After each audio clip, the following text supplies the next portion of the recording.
Guys, hi. Introduce yourselves for us today. I'm Chris Cook. I'm the current North Carolina Ancient Order of Hibernians president. With me. And I'm Stephen Sullivan, former president of the Wake County AOH, here with our state president.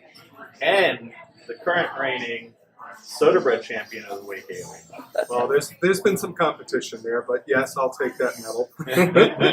All right, so for our viewers who don't know, tell us about Irish soda bread. Well, soda bread, of course, goes back to the history of Ireland and different things with their meals. You know, the poor man's meal, whatever, and always a piece of bread there to sop up the soup. And it is a little bit different from your traditional Ireland soda bread, if you will. Here, I picked up the recipe that I use from my grandmother, who does put in raisins in there. If you went back to Ireland, they wouldn't add that in there. But and it's this time in Ireland, traditionally, we only have 4 ingredients in soda bread. You have your flour, your buttermilk, your soda, your baking soda, and water. So as soon as you add anything else into that, in Ireland, if you go traditional, that becomes a tea cake at that point. Ah. So you put raisins in there, or caraway seeds, or anything. most Americans are used to the raisins and caraway seeds and some dried fruits in there too as well. So then, as Chris says, becomes a tea cake. We'll have That's a lot of wonderful. So the unique thing about Irish soda bread is you're replacing yeast. So in those 4 ingredients, you didn't see yeast anywhere in there, which you normally have in bread. So you're actually using the baking soda as the leavening agent, the rising agent. So that's what adds the air pockets in the soda bread as opposed to yeast. So today we are here interviewing you, and we're at O'Malley's Pub, and you're doing a fundraiser for the parade, right? The St. Patrick's Day Parade. So, you know, a lot of us take it for granted. We show up at the parade, oh, it's a lot of fun, but there's a lot of work and a lot of effort and money that needs to go into pulling that all together.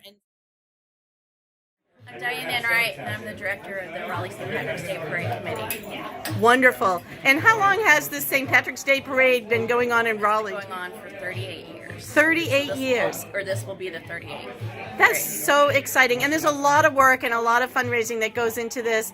And so tell us a little bit about how long have you guys been working on raising funds for this year's parade? We've been working on raising funds for this year's parade pretty much since last year's parade. So each parade, during the festival, we sell beer, alcoholic beverages, just to generate funds for the next year's parade. Wow. And we also have this party that we're having today about a month, 3 weeks to a month before the parade, so we can put the word out that, hey, the parade's coming.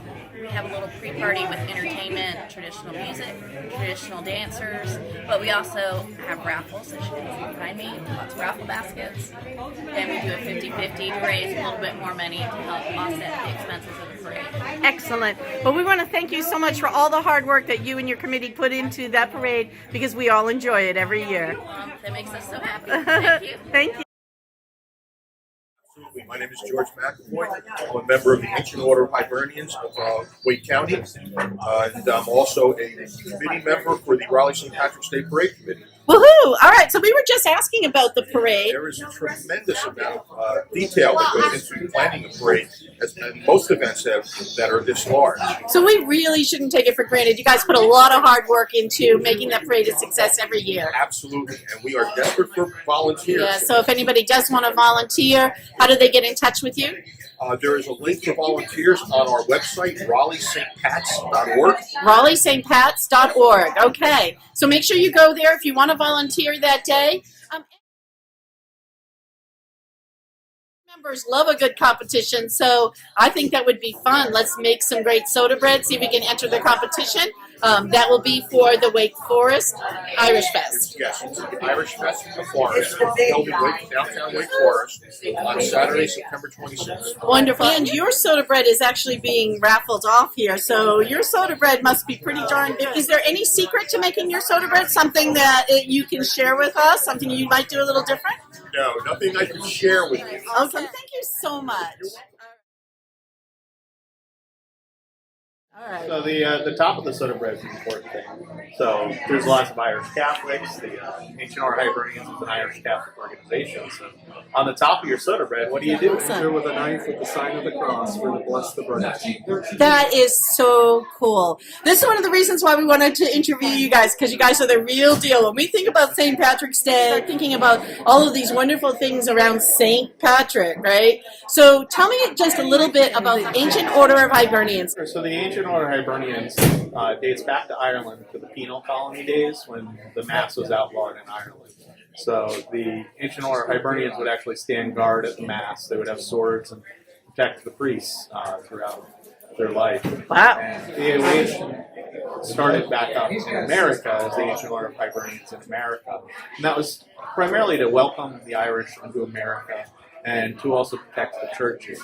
So we have a motto which has 3 parts to it, and that's friendship, unity, and Christian charity. And we try to live those principles and help out our community. So there's certain projects that we get very involved with. Some of them rotate around hunger. So the Irish have a particular affinity towards assisting with hunger projects because of the Great Famine. So we always remember our history, and we want to make sure that no one else has to go through that. We always try to make sure that everyone has food and is able to eat. So every Thanksgiving, we have a big project here in Raleigh where we collect turkeys. Last year, we collected over 50 turkeys, and we dropped them off at the Newburn House, which is a halfway house. They let out rooms to rent to those in need. And they also run a soup kitchen that we help out with throughout the year. And it's been a great organization. I know we get a lot of kidding about, oh, it's a, party organization, there they go. But as, Chris shared, many of the things that we do, there are a lot of things that we do. As a matter of fact, we have a raffle every year. We've been running for over 10 years. And I think to date, we're up to over $100,000 that we've given to different charities. Wow. Through a trip to Ireland raffle. So if anybody's interested, speak to me. I've got tickets. Okay. A trip before. A trip for 4 to Ireland? Yeah. Okay, I already know a whole bunch of the members of Love of Food in our group that would totally be onto that one. All right, that's great. But Anything else that you want to talk about Irish food or tradition that would be helpful for our members?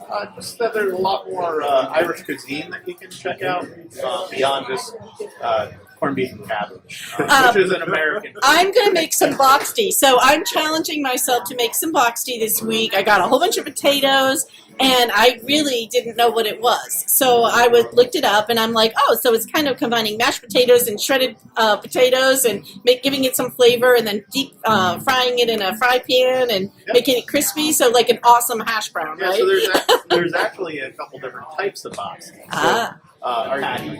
Oh, it's more of a patty. Okay. Yeah. All right. Or you can do the crepe pancake style. You can put fillings in that. You can roll it up like a crepe. Have fillings. Nice, nice. I'm also going to make some shepherd's pie. I know everybody's, had shepherd's pie growing up. It's a very traditional thing that a lot of families have. But I was really excited to hear about all these different ways to add flavor into the shepherd's pie. So when I was growing up, my stepmother used to make it like with ground hamburger, mashed potatoes, corn. That's it. There was no flavor in it. Maybe some onion, maybe if we were lucky. But now I see a lot of recipes out there where they're putting chicken stock and tomato paste and all these wonderful flavors. Pie, you got to remember on the top you could have some mashed potatoes mixed with cheese. So putting the cheese in there is what helps round the top of that. Gotcha. It's a big difference. Big difference. I could see that from the way my stepmom used to make it. yes. All right, wonderful. And corn or green beans or corn and peas, which way to go on that? You can do both. It helps get vegetables into the kids a little bit. That's right. I do So both. as long as you're getting some of that green vegetables in, that's good. I really appreciate you. Thank you so much. Thank you.